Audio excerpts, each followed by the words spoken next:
You know what's got the financial world buzzing? A surprise move from the Reserve Bank of India. Oh, yeah. What's happened? Just this past Monday evening, they announced they're going to buy a pretty significant amount of government bonds. How significant? 1.25 lakh crore worth, to be precise, through what they call open market operations, or FOMOs.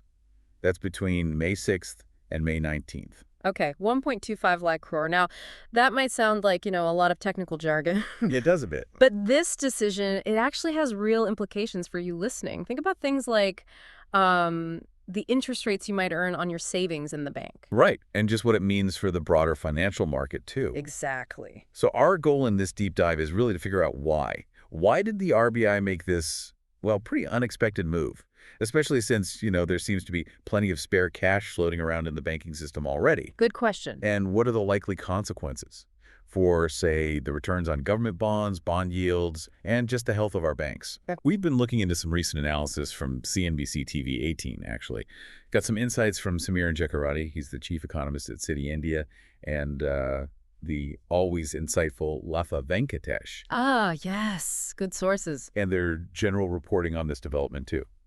Okay, let's dive in then. So what's really striking here is how, well, out of the blue this announcement felt. Yeah, it really did. The reports from CNBC TV18, they highlight that banks currently have over 1 lakh crore in surplus liquidity. Just sort of sitting there. Over 1 lakh crore already. Wow. Yeah. And Latha Venkatesh even pointed out that, in the past, even when banks were facing a genuine shortage of funds, a real crunch, the RBI didn't always step in with bond purchases quite on this scale. Right. So it immediately makes you wonder, why now?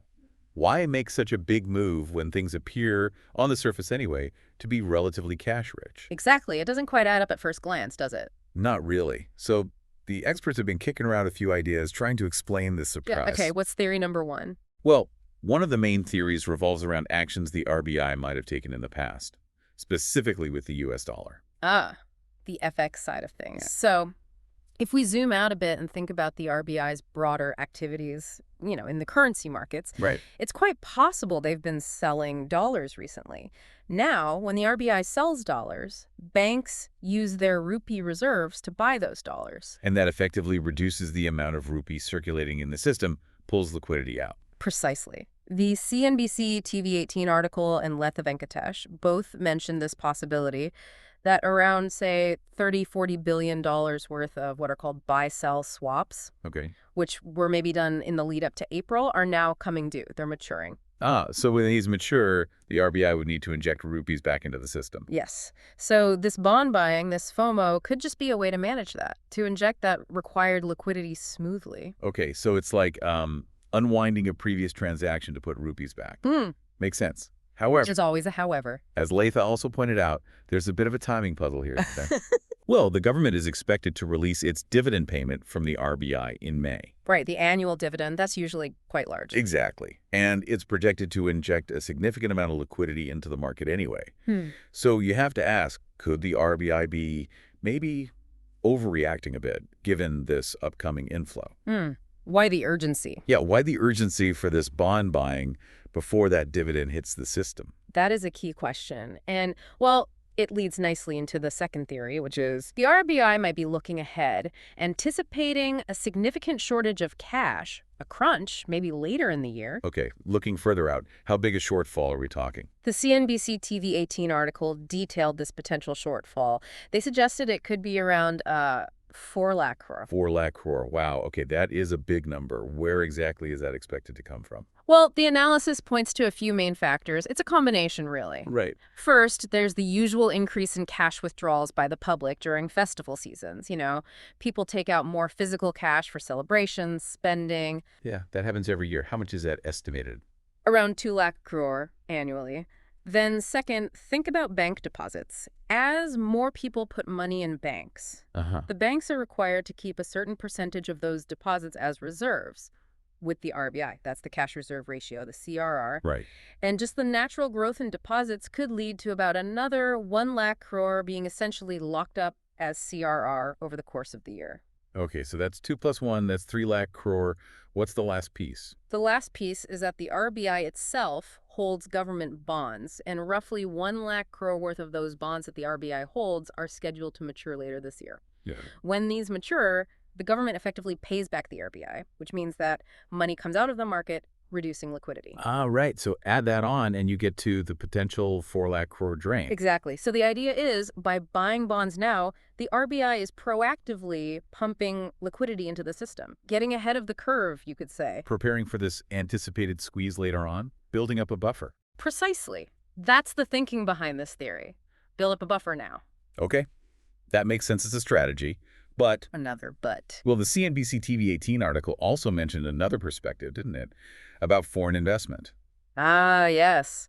That strong inflows of foreign investment, into Indian stocks and bonds might actually be providing enough rupees coming into the system to offset any dollar sales the RBI might have made earlier. So if that's the case, maybe this preemptive bond buying isn't quite as necessary, at least not purely to counter those dollar sales. Well, it complicates the picture. Certainly, it suggests maybe that first theory isn't the whole story. Okay, so we've got these potential explanations, dealing with the past, preparing for the future. But Samiran Chakraborty from Citi, India, he offered another really interesting angle, didn't he? He did. A possible shift in how the RBI is thinking about managing liquidity. What's fascinating in his view, as I understand it, is this idea that the RBI might be moving away from just reacting to the price of liquidity. You mean things like the overnight call money, right, or spreads on CDs? Exactly. And instead, maybe focusing more on maintaining a specific quantity of liquidity in the system, a target amount. A target amount of liquidity. Can you explain that a bit more? What sort of level are they supposedly aiming for, according to his analysis? Well, he suggests the RBI might be aiming for a kind of stable surplus of liquidity, roughly equal to 1% of the total deposits and other liabilities banks have. That's the net demand and time liabilities, or NDTL. Right, 1% of NDTL, which would work out to around, what, 2.5 trillion rupees? Something like that? Okay. And his point is? His point is that the current durable liquidity surplus, the sort of longer-lasting liquidity, is estimated to be below that target level right now. I see. So they want to inject more long-term cash into the system through these OMOs, perhaps, to reach this preferred level. That seems to be the idea. Now, how does that big government dividend we talked about, the one coming in May, fit into this picture? Because that's expected to be a huge boost to liquidity, right? Absolutely huge. And Sariana highlights that. The budgeted government dividend from the RBI is at least $2 trillion. Oh, wow. So this on its own, he argues, would push the durable liquidity surplus well above that 1% NDTL target mark, potentially closer to maybe $5 trillion? $5 trillion. Yeah, although that's before we account for the impact of those foreign exchange forward contracts maturing, which we'll get to. Okay, $5 trillion is a massive jump in durable liquidity. But he also mentioned something important, didn't he? That while this long-lasting liquidity will increase, Yes. the immediate cash that banks have readily available day to day, the banking system liquidity might take a little while longer to actually catch up. Why the delay there? Well, think about it. Even though the government receives this large sum from the RBI, it takes time for that money to actually filter through the economy as the government spends it on various programs, salaries, projects, etc. Right. It doesn't all get spent instantly. Exactly. So the immediate impact on banks' day-to-day cash reserves might not be quite so dramatic, not right away. However, Yes. once that banking system liquidity does improve, as the government spending flows through, Samiran believes we're likely to see a quicker pass-through. Pass-through of what? Of reductions in interest rates, both the rates banks offer you on deposits and the rates they charge on loans. Ah, okay. So this is all connected ultimately to making borrowing cheaper for everyone down the line. Makes sense. That seems to be a key objective. He also mentioned the historical relationship between the returns on government bonds and the interest rates on actual loans, didn't he? Yes, he did. He noted that historically there's been about a 6-month lag, give or take. A lag between what? Between movements in government bond yields, the return you get on those bonds, and the average interest rate that banks charge on loans, the weighted average lending rate. Okay, a 6-month lag. So what does that imply now? Well, given how bond yields have already moved recently and might move further with these OMOs, his expectation is that we could see that average lending rate actually drop below 9% in the coming months. Below 9%. That would be significant. It would. And if the weighted average lending rate drops below 9%, You might see a noticeable reduction in the interest you pay on your home loan or your car loan, maybe in the next 6-9 months or so, assuming, of course, that banks pass on these lower costs. Right, the transmission. That would Mm. certainly be welcome news for anyone with loans. Now, what about those maturing FX forward positions he mentioned earlier? How do they play into this overall liquidity picture? Good question.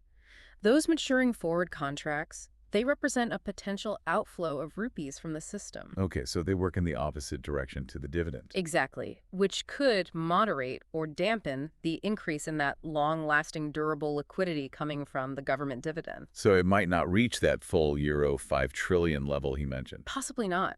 It's a bit hard to say exactly how much of an impact it will have because it depends on how the RBI manages these maturities. Yeah. But it's definitely a factor to watch. Yeah, it could temper that big jump. Okay, so putting it all together, it really seems like the RBI's actions are very much in line with their stated goal, their accommodative stance, trying to keep monetary policy supportive of growth. Yes, creating conditions that allow their benchmark interest rate cuts, the ones they've already made, to actually translate into lower borrowing costs for businesses and for individuals like you, facilitating that transmission mechanism. Right.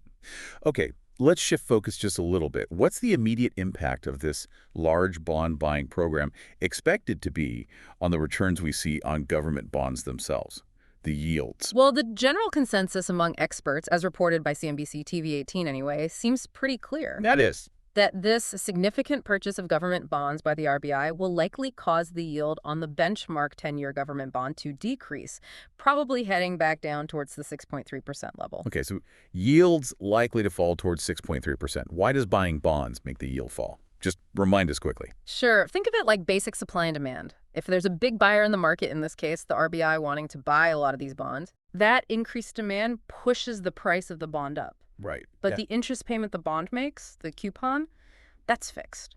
So if you're paying a higher price for the same fixed interest payment, your percentage return, the yield naturally goes down.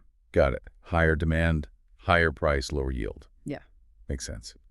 And for the banks themselves, Latha Venkatesh had a pretty enthusiastic way of describing what this means for them, didn't she? She certainly did. I think she described it as manna from heaven for the banks. Manna from heaven. Okay. And predicted they would go boom, boom, boom. Right. So what's the reasoning behind that enthusiasm? Why is it so good for banks? Well, it's sort of twofold, really. First, as we discussed, with more liquidity sloshing around in the system, Yeah. it becomes easier and potentially cheaper for banks to fund their own operations. They don't have to scramble as much for cash.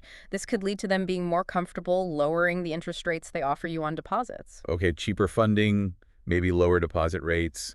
What's the second reason? The second is about their existing investments. Banks hold a lot of government bonds in their investment portfolios. Right. And as we just discussed, when bond yields fall, the value or price of those existing bonds goes up. So the bonds they already own become more valuable. Exactly. Resulting in what are called mark-to-market gains on their balance sheets. So cheaper funding plus potential gains on their bond holdings. Overall, it paints a rather positive picture for the banking sector, at least in the near term. Okay, so lower bond yields, potentially happier banks. Makes sense. Mm-hmm. But what does the future look like, maybe a bit further out? For bond yields and maybe the Indian rupee, according to Samiran's analysis. Well, on bond yields, he suggests that the 10-year yield might even dip below that 6.3% level. Oh, lower than the current expectation. Potentially, yes. Lower than their earlier targets, perhaps, given these more proactive, maybe more aggressive steps from the RBI on both interest rates and liquidity management. Interesting. Anything else on yields? He also pointed out something about the yield curve shape. Typically, when the central bank is in a rate-cutting cycle, the difference between the longer-term bond yields, like the 10-year, and the shorter-term policy rate, that gap, the term spread, it tends to widen. Okay, the gap gets bigger. What does that imply? It suggests that maybe any future interest rate cuts by the RBI might be more focused on the shorter end of the yield curve. Although, of course, the RBI's bond purchases, these OMOs, they can influence different parts, different segments of the yield curve as well, depending on which bonds they buy. Right, it's not just the 10-year they're buying. Yeah. Okay. And what's his take on the Indian rupee? Where does he see that heading? He kind of sees the rupee's movement as being somewhat balanced, caught between the strength or weakness of the US dollar globally. Right. And also the movements of the Chinese yuan, which is important regionally. So a bit of a tug of war. Sort of. But his overall expectation, his bias, is for a very gradual and limited weakening of the rupee. A marginal depreciation, maybe within a range. Okay, why only gradual weakening? Well, his view is supported by a couple of factors. One, the difference in inflation rates between India and other major economies seems to be narrowing. Right. And also, India still has very strong reserves of foreign currency, forex reserves. That gives the RBI a significant cushion, allows them to manage volatility and keep the rupee within a relatively tight range if they choose to. Okay. Strong reserves provide stability. Got it. So not expecting any dramatic fall in the rupee, more like a slow, managed drift, perhaps. All right. So let's try and bring it all together then. This somewhat surprising decision by the RBI to buy a large chunk of government bonds. It appears to be driven by, well, a combination of factors, doesn't it? It certainly does. It could be related to managing the after effects of past dollar transactions, those maturing swaps, perhaps. Yeah. And also proactively preparing for a potential decrease in overall liquidity, that possible 4 lakh crore shortfall later this year. Right, getting ahead of that potential crunch. And perhaps most significantly, maybe it signals this deliberate effort, as Samiran Chakraborty suggests, to maintain a specific level or quantity of liquidity in the banking system. All aimed at helping ensure that their supportive monetary policy, their accommodative stance, actually translates into lower borrowing costs for you, for businesses, for everyone, Yeah, making that transmission smoother. exactly. And the likely consequences of this action, they're becoming clearer now, aren't they? Seems so. What are the main takeaways there? Well, we can probably anticipate bond yields continuing to trend downwards, maybe towards or even below 6.3% for the 10-year. Okay. And a generally more favorable environment for banks that manna from heaven, which down the line could eventually lead to lower interest rates on both your savings accounts and, perhaps more impactfully, your loans. It certainly gives you, the listener, a lot to consider about how these big central bank moves filter down. And on that note, maybe here's a final thought for you to chew on. How might the RBI's apparent increased focus on the amount of money in the system, the quantity of liquidity, rather than solely its price-like interest rates? How might that indicate a more fundamental, longer-term shift in their approach to guiding the economy? Interesting question. What else should people be watching? Yeah, what other indicators, beyond just the benchmark repo rate, should you perhaps be paying attention to understand these evolving strategies? And maybe consider how these significant interventions by the central bank, these large OMOs, might continue to shape the broader economic landscape in the months ahead. Lots to think about. Definitely. That's our deep dive for today. Join us next time.